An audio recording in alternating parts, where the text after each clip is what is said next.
from Ron's drone channel here, and I hope you enjoyed that video.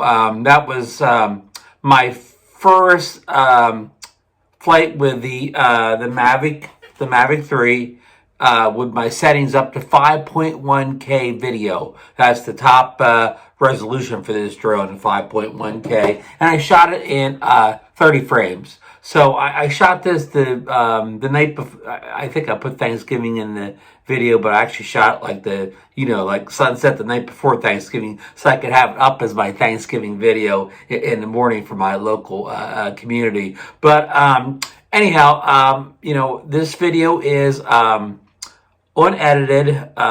It's straight off the memory card. I did not apply any corrections to it. No 709 corrections, no LUTs, no color grading, anything like that. All I did was, maybe I shot like 10 minutes of video and I snipped it down to like 3 minutes because, a lot of the stuff I snipped out was me, stopping the drone, fiddling around with settings, backing the drone up, waiting for, something to happen. So I cut down just the parts where the drone's actually flying, rather than just sitting there. So anyhow, I want to go over some of my settings. I did say that I had on a 5.1K video resolution, 30 frames per second.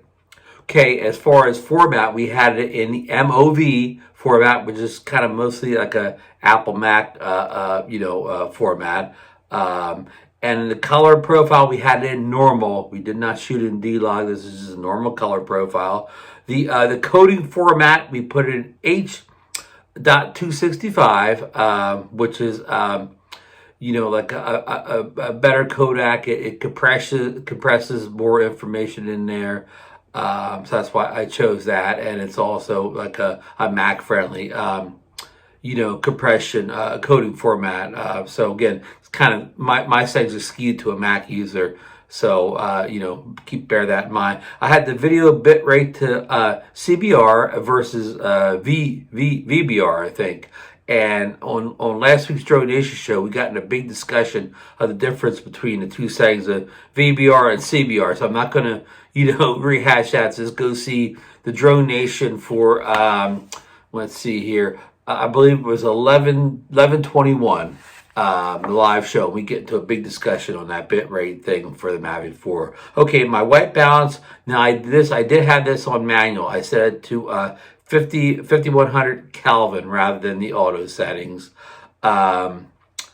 Okay, what I did have, as far as your things is, outside that, all the other settings as far as shutter speed, EV compensation, all that stuff that appears at the bottom of the screen when you choose manual instead of auto. I had that all to auto. The only thing that wasn't on auto was the white balance adjustment I already talked about.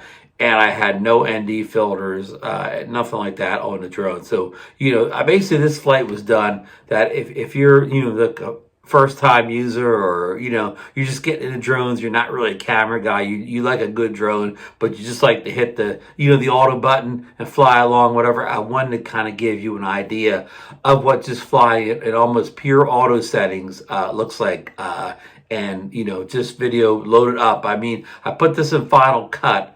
And, again, I sliced it down, put a little music in or whatever, rendered it in there, but I did not use any of the advanced features of Final Cut. I could have just easily did this in iMovie.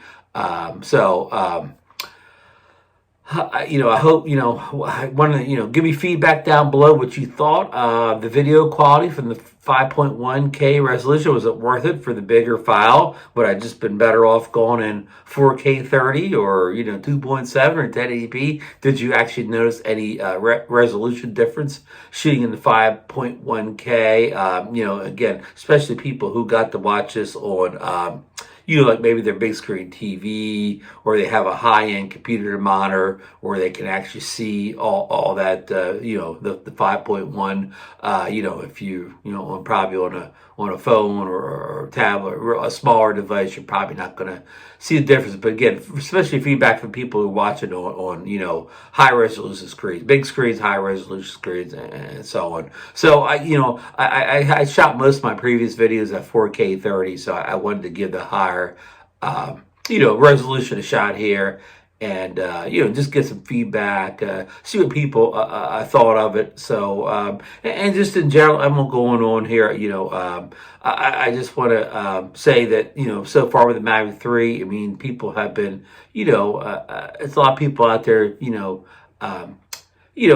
criticizing it, and all these devices deserve to be criticized when need be, when they're legit or whatever. And I have seen a slight horizon tilt,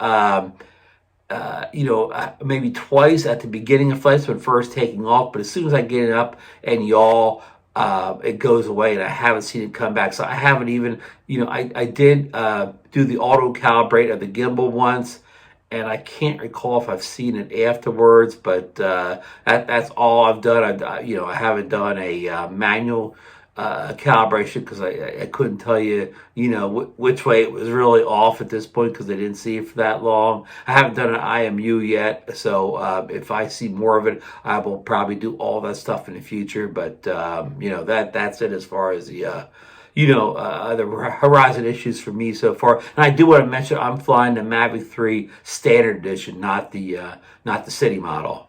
So I mean, they're all running the same firmware, so it shouldn't make a lot of difference. But I just wanted to put that out there. So and I was running on the latest firmware and the latest version of the Fly app, the 1.51. So just to get all the specs straight there. So otherwise, it's flowing really well for me. I've seen, as far as issues, I've seen a sport mode flying into a stiff wind. I've seen the gimbal get pushed out, was a common issue in the Mavic 2 Pro, and basically every drone I've ever flown, I've seen, flying into a high wind and move the gimbal down. So I have seen this. It doesn't seem to be excessive. I've seen it once or twice. So I'm putting out the negatives first, because that's what everybody wants to talk about. But there's a lot more positive than negatives. Positive, battery life has been great. Signal strength has been great. I haven't adjusted the flight parameters at all. What do they call that? Where you get in there and you mess around. So I haven't adjusted anything yet, but I like, flies great out of the box. I mean, I do want to make some adjustments. I want to slow a few things down, but flies great, handles great. I have no issues whatsoever. Return to home seems to be working well. Precision landing, I don't know if it has precision landing or not. I've seen it come right down the pad. And on a recent flight, I seen it miss by a couple inches. So, but that flight was kind of in the dark, not in the dark, but, at dusk or whatever. Wasn't a lot of light, especially where I was landing. So, low light performance, has been, really good. I'm not a nighttime flyer. Usually when the sun sets itself below the horizon is usually when I land the drone, I'm done. But, at those last couple, minutes of light of the day, or when the sun's going down over the horizon, I think it's been really good. Shadows are, not, I can see this. I can see things in the shadow detail is there. So again, I really haven't got into the process of really putting the video in an editor like Final Cut Pro and really working through everything. Color correcting, applying lots of stuff. I mean, I'll be there someday, but I kind of want to start the testing. Simple things first, working my way up to more complicated things. Okay, so that's it. Again, I hope you enjoyed this, this 5.1K video. I want your feedback down below, and anything you want me to test out in future videos, put it down there. I don't do range tests, so any range test things. I'm sure there's other channels be glad to do range tests or already have range tests up, but I do not do those. So, but anything else, let me know, especially camera related stuff, and I will give it a shot. So, okay, everybody, have a great time, great day. And we will see you on the next video, folks. Fly safe.